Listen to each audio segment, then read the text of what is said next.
Je voudrais qu'on réfléchisse un peu sur l'événement.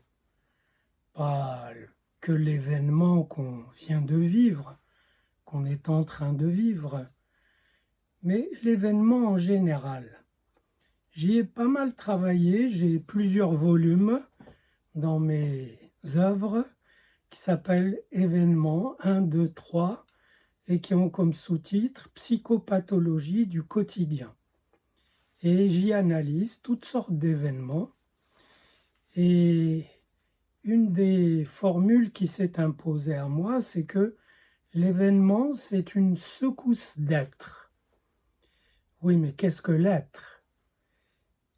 Une de mes formules là-dessus, c'est de dire que l'être, c'est l'infini des possibles. Et ça peut vous paraître abstrait. En réalité, c'est pas vraiment une définition, parce que l'être, on ne peut pas le définir.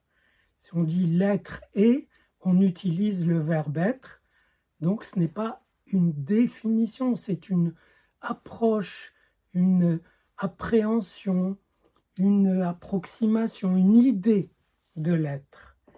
Et cette idée que j'ai beaucoup développée, notamment dans un livre qui s'appelle Question d'être, dans l'enjeu d'exister, dans mes écrits cliniques, il y a pas mal de livres là-dessus.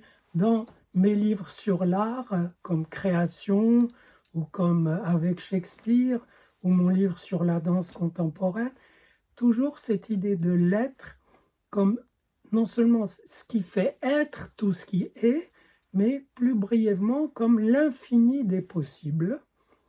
Et ça recouvre toutes sortes d'approches de l'être.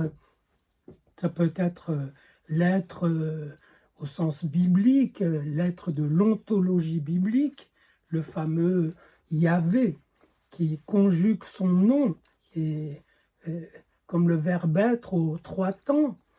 Et ça peut être l'être d'une théorie des ensembles. Et il y a un philosophe qui en parle beaucoup, mais lui réduit l'être au schéma de la théorie des ensembles. Comme beaucoup de gens ne font pas de mathématiques et ont affaire à l'être, leur dire, ben voilà, c'est la théorie des ensembles qui s'en occupe. Je ne sais pas en quoi ça peut trop les aider. Mais bon, l'être, c'est donc l'infini des possibles qui s'exprime pour nous, non seulement à travers ce qui est, les choses qui sont, moi qui suis là, et cette caméra qui est là, ce sont des fragments d'être, mais qui s'expriment par ce que j'appelle des secousses d'être. Et c'est ça que j'appelle les événements. Une secousse d'être, alors imaginez que l'être, c'est l'infini des possibles, et que parfois, en se secouant, il laisse tomber sur nous des gouttelettes d'infini, de possibles, qui nous tombent dessus, qui parfois nous sidèrent, on ne sait pas quoi en faire, mais qui peuvent aussi faire des ouvertures magnifiques. Si vous écrivez un beau livre, eh ben, ce qui vous a fait l'écrire est une secousse d'être qui se traduit dans l'heureux événement de cette naissance. D'ailleurs, dans les naissances, on dit c'est un heureux événement. Donc il y a beaucoup d'événements heureux, souvent, et souvent aussi pas très heureux, comme l'événement qui nous est tombé dessus. On dirait que l'être vivant s'est secoué et a fait tomber sur nous la goutte noire et infinie d'un virus avec lequel toute l'humanité doit s'empoigner. Et ça fait partie aussi des événements qui ont l'air d'amener surtout une fermeture. On est là en proie à essentiellement des interdits, des limites, des empêchements. On va perdre beaucoup de choses. On va perdre de se regarder face à face, de se sourire. Il faudra bien penser le sourire des yeux, le sourire du regard, le sourire sous le masque, etc. Mais plus sérieusement, ça nous interpelle comme, comme un symptôme nous interpelle sur tout ce qu'il a produit. Donc, d'une certaine façon, ça fait partie des événements qui ramènent sur nous le retour de ce qu'on a fait. Alors, il pourrait y avoir une version religieuse de cette idée. On est puni, on a mal agi écologiquement, moralement, éthiquement, etc. Très bien, je laisse à chacune de ces tendances le soin de gérer son idée.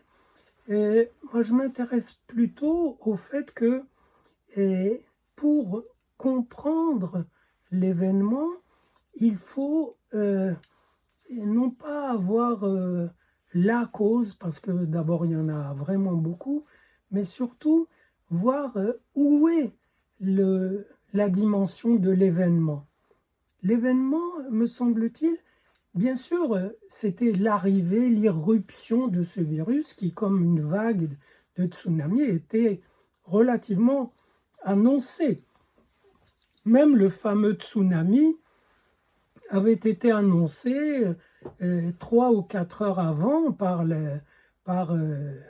l'armée américaine, mais les États du sud-est asiatique n'ont pas pris la chose au sérieux ou ont trouvé que c'était trop difficile, en tout cas n'en ont pas tenu compte. Donc c'était annoncé. Mais très bien, je dirais même que dans cette annonce, il y avait la possibilité d'un événement qui n'a pas eu lieu. C'est un événement qui, moi, m'aurait bien plu. C'est une espèce de prise de conscience soudaine où les individus qui mènent, comme chacun sait, leur vie individuelle, et pourquoi pas, si ce n'est pas eux qui s'occupent de leur vie individuelle, qui va le faire.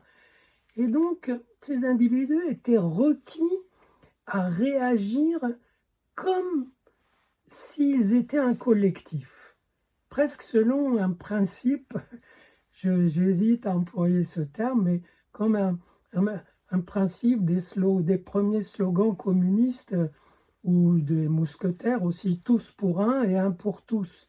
C'est-à-dire à sentir que ce qu'ils faisaient, que les précautions qu'ils devaient prendre étaient essentielles pour les autres. Et si chacun le pensait, c'était essentiel pour lui venant des autres et pour les autres venant de lui, ça aurait fait un flash de communauté.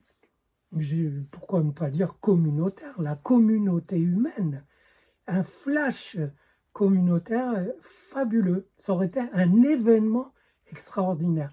Cet événement n'a pas eu lieu. Bon, chacun a fait, voilà, comme il a pu, prenant un peu des précautions.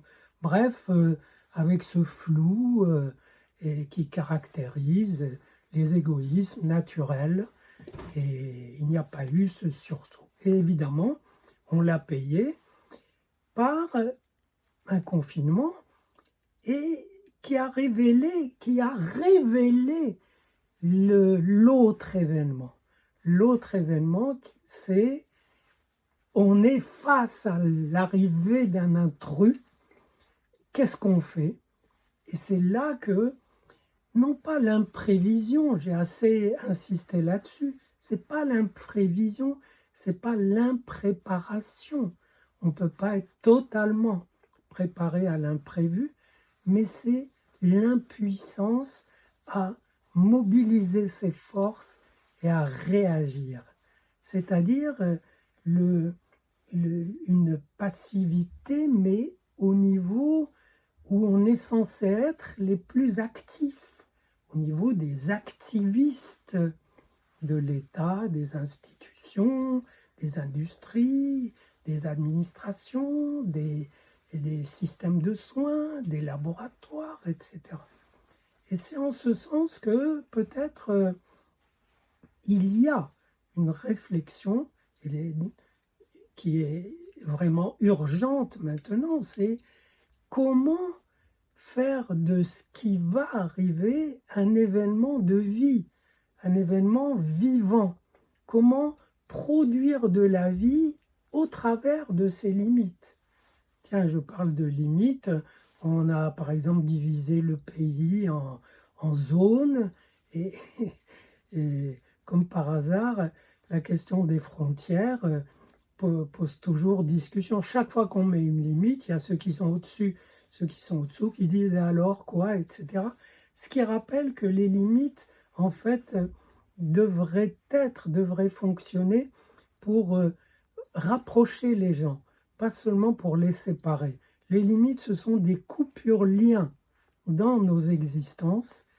Et bon, ben voilà, des limites comme la rupture de contact, comment faire des contacts à venir, des contacts autrement vivants, plus vivants. Vous vous rendez compte, on ne pourra pas s'embrasser. Et même si on fait un prélèvement, le sida, c'était presque plus pratique. Les deux partenaires faisaient un test, ils étaient négatifs, ils se juraient fidélité, puis c'était bon. Ou l'un était positif et ils acceptaient de se le refiler tous les deux et de résister. Et là, les tests, ils vont indiquer que les deux ne l'ont pas, mais les deux peuvent l'avoir très vite ou peuvent en être porteurs.